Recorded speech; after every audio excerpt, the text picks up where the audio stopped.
Bonjour tout le monde, on se retrouve aujourd'hui pour une analyse fondamentale dans un premier temps et en deuxième partie de vidéo d'une analyse technique du projet Shiba Inu et sa crypto-monnaie Shiba. Ce qu'il faut savoir dans un premier temps, c'est que le Shiba Inu est un jeton ERC20 créé sur la plateforme Ethereum par un individu anonyme connu sous le pseudo Ryoshi. Le Shiba est une expérience de construction communautaire, spontanée, décentralisée. Le livre blanc du jeton indique que l'intention est de construire un écosystème composé de 3 jetons avec des buts différents. Et le SHIB est la monnaie fondatrice de l'écosystème avec une offre maximale d'1 quadrillion de tokens aujourd'hui, c'est juste énorme. Et n'oubliez pas le but premier du Shiba, qui est de détrôner le Dogecoin. On la surnomme d'ailleurs le Dogecoin Killer. On appelle d'ailleurs tous les Dogecoins des shitcoins. Pourquoi? Parce que ce sont des projets qui ne sont pas forcément développés, c'est juste sur de la spéculation. Maintenant, l'équipe à l'origine de ces jetons a également créé un échange décentralisé appelé ShibaSwap, qui permet aux utilisateurs de creuser, miner, fournir des liquidités, d'enterrer, mettre en jeu des pièces, d'aller chercher, récupérer des jetons à Uniswap ou SushiSwap et d'échanger des pièces tout simplement. Cet échange est similaire à d'autres sur le réseau Ethereum comme SushiSwap et Uniswap. Étant là dans un premier temps pour concurrencer le Dogecoin, aujourd'hui on pourrait dire du Shiba Inu qui se présente comme un jeton même décentralisé qui a évolué vers un écosystème dynamique. Il se qualifie d'ailleurs, comme je vous l'ai dit tout à l'heure, de tueur du Dogecoin. Mais en quoi diffère-t-il réellement du Dogecoin? Premièrement, Shiba Inu est un jeton ERC20 sur la blockchain Ethereum. Cela signifie qu'il a été créé et hébergé sur la blockchain d'Ethereum au lieu d'avoir sa propre blockchain. Le Dogecoin, quant à lui, possède sa propre blockchain et les jetons ERC20 sont stockés et envoyés en utilisant des adresses Ethereum. Ce qui distingue vraiment Shiba Inu du Dogecoin est son échange décentralisé ShibaSwap. Shiba fait ainsi partie de l'écosystème financier décentralisé sur Ethereum et permet à ses utilisateurs d'obtenir certaines fonctionnalités, comme l'échange de jetons par exemple, le jalonnement et les gains de rendement, que Dogecoin ne permet pas aujourd'hui. L'aspect le plus révélateur de la légitimité de la pièce se trouve peut-être dans son livre blanc, ou dans les différentes versions de son livre blanc, qui ont été éditées depuis son lancement. Lorsque Ryoshi a créé Shiba Inu, il faut savoir qu'ils ont envoyé la moitié de l'approvisionnement à Vitality Buterin, qui est le créateur d'Ethereum. Donc vous l'aurez compris, les cartes sont dans les mains de Vitality Buterin, le créateur d'Ethereum. Donc aujourd'hui, tant qu'il ne nous malmène pas, ça va. Le cours du Shiba peut continuer à monter, mais du jour au lendemain, on peut se retrouver avec un bain de sang au niveau du Shiba. Donc à vous de savoir si pour vous c'est un projet viable ou non, en sachant, comme je vous l'ai dit tout à l'heure, ça fait toujours partie des shitcoins. Donc ça reste sur de la spéculation. Passons maintenant sur CoinMarketCap. Comme vous pourrez le constater, le Shiba Inu se positionne à la 14e place du classement crypto-monnaie avec une capitalisation boursière de plus de 15 milliards de dollars, chose qui est énorme pour un shitcoin, et une offre d'un peu plus de 549 millions de tokens en circulation sur tous les tokens que je vous ai dit tout à l'heure qui avaient à diluer. Maintenant voilà, à vous de vous poser la question de savoir si c'est intéressant ou non. On peut constater malheureusement que je n'ai rien sur la fiche technique. Je ne peux pas savoir s'il y a des fonds d'investissement dessus. Donc comme je vous l'ai dit, ça reste un shitcoin. Aujourd'hui, c'est comme si vous jouiez à un pari sportif. Donc c'est à vous de limiter vos risques sur ce style d'asset. Si je vous fais cette vidéo d'analyse fondamentale, c'est pour principalement les personnes qui ne s'y connaissent pas, qui entendent parler d'un projet comme ça. Généralement, quand vous en entendez parler dans la presse, il est déjà trop tard pour investir sur ce style d'asset, sur les shitcoins. Pour tout ce qui est chien coin, il ne faut pas investir au moment où ça sort dans la presse, c'est trop tard. Attendez alors des corrections pour pouvoir rentrer dessus si ce sont des assets qui vous intéressent et si vous aimez le risque tout simplement. Passons maintenant à l'analyse technique et voir si aujourd'hui il est intéressant de rentrer dans le projet Shiba, voir les zones d'entrée et les zones potentielles de sortie au niveau du Shiba. Donc comme tous les jours, vous allez vous retrouver avec ces 5 moyennes mobiles.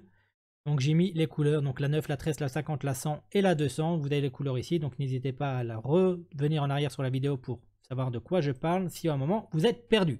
Ici, vous êtes au niveau de mon graphe en daily. Qu'est-ce qu'on peut remarquer ici au niveau de mon graphe en daily? C'est qu'on a notre moyenne mobile 200 qui est en train d'arriver, qui risque de nous faire support et qu'on est sur un support long terme au niveau du Shiba.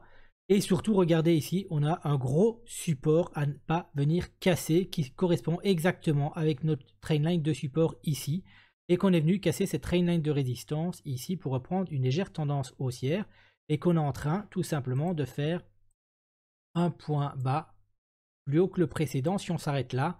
Et surtout, regardez, un point haut. Donc pour bien faire, si on veut revoir une tendance haussière au niveau du Shiba, il faudrait minimum faire quelque chose comme ceci. On fait ça, ça, ça et ça. Ça confirmerait un W. Et on pourrait rentrer par exemple sur le break du W, ou en tout cas sur un pullback, boum, et re-rentrer au niveau d'ici. Donc des 0,0003356 au niveau du Shiba. Là, c'est comment rentrer en prenant un minimum de risque possible. On a une confirmation en daily qu'on a une tendance haussière qui redémarre. Et là, ben, on rentre tout simplement sur cette tendance haussière. Maintenant, qu'est-ce que ça peut me dire encore au niveau daily? Attendez, je vais aller ici. Voilà, regardez, on a une divergence haussière au niveau MACD. Regardez, on a le cours qui descend, le MACD qui monte. On a le RSI malheureusement qu'on n'arrive pas à venir breaker. Donc ça, c'est aussi une zone qui pourrait nous dire qu'aujourd'hui, on a une reprise haussière au niveau du Shiba. Ce serait qu'on puisse casser vraiment cette trendline de résistance et venir faire un pullback dessus et repartir. Donc là, ça nous confirmerait aussi une belle reprise haussière. On a une volatilité complètement néante aussi au niveau du Shiba. Donc aujourd'hui, les gens ont complètement lâché le train. Donc c'est une zone positive aussi pour l'achat. Et au niveau de mon indicateur VMC, ben on marque, on m'a dit au 12 janvier, qu'on pouvait rentrer sur le projet tout simplement. Maintenant, chose importante, aujourd'hui, on n'a pas de W. Si on venait à casser ce support, cette trendline de support, et surtout perdre notre moyenne mobile 200, on a une grosse probabilité de venir rechercher notre creux dans les volumes profile, donc de refaire une correction beaucoup plus importante, qui serait de plus ou moins 40%, voire venir chercher cette trendline de support long terme au niveau du cours du Shiba, donc faire encore une correction de moins 55%. Attention, tout ce qui est shitcoin, c'est ce qui explose en dernier sur un bull run. Aujourd'hui, le BTC n'a pas encore repris, donc ce sera premièrement Bitcoin, Ethereum, les gros altcoins, les petits altcoins et en dernier, les shitcoins. Donc aujourd'hui, ce n'est pas forcément le bon moment de rentrer sur le Shiba. Attendez vraiment cette croissance sur un bull run pour rentrer sur un projet comme ça. Maintenant, aussi, on est sur une zone de rechargement long terme. Donc voilà, donc c'est sur la totalité du cours du Shiba, donc on est dans une zone de rechargement. Moi, comme vous le savez, j'aime bien rentrer par palier, je rentre en DCA. Donc aujourd'hui, j'en ai déjà acheté du Shiba, je l'ai déjà revendu, donc j'en avais acheté au mois de juillet 2021, par ici. Et je t'ai revendu, j'ai fait un x8 ou un x9 dessus, donc voilà, je suis content déjà moi personnellement. Mais je suis rentré quand on n'en entendait pas parler. Donc aujourd'hui, il y aurait une possibilité pour voilà, vous avez 100 $, vous le coupez en 5 vos 100 $. Attention, je ne suis pas conseiller financier, je vous donne juste ma méthodologie à moi.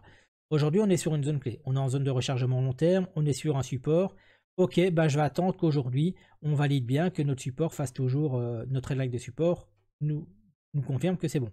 Ben, je vais mettre 20%. Après, qu'est-ce que je peux faire? Ben, je vais attendre, hop, confirmation d'un W, hop, je peux re-rentrer 20% ici. J'ai 40%. Comme ça, même si vous n'avez pas la totalité et que vous avez 40 $, mais vous prenez un minimum de risque possible sur ce style d'asset. N'oubliez pas, ce sont des shitcoins. Moi, aujourd'hui, je rentrerai personnellement comme ça, en sachant que je rentre surtout sur la confirmation W weekly. Et aujourd'hui, on peut remarquer en weekly, voilà, là, ici, je vais pouvoir confirmer qu'on a cassé cette trendline de résistance. Alors, on l'a bien cassé, on l'a breaké. Donc, je vais ici venir la mettre en pointillé. Mais regardez, on a une grosse probabilité de venir rechercher. Si on perd cette zone ici, ce support-là, qui est noté ici en orange, que je vous ai montré sur le daily, si on le casse, on a une grosse probabilité de revenir ici en bas. Donc, de faire une chute de plus de 50% de mémoire. Oui, regardez, une chute encore de 60%. Donc aujourd'hui, même si moi je rentre avec 20% de mes capacités ici, on chute, ben c'est pas grave, je rachèterai plus bas sur l'autre support. Donc comme ça, je vais lisser mon prix.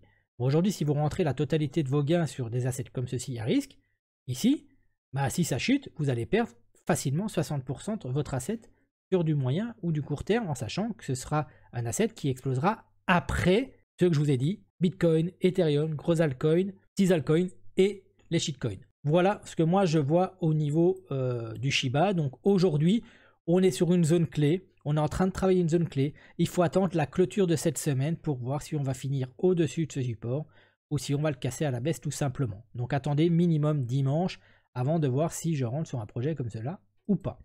Pour mes zones de sortie, bah, toujours comme d'habitude. Donc je sors toujours une partie. Donc là, j'ai tracé deux systèmes. J'ai une garage zone sur le dernier élan haussier, donc une probabilité qu'on vient de se garer ici au niveau du Shiba, donc entre les 0,00139 et les 0,00171.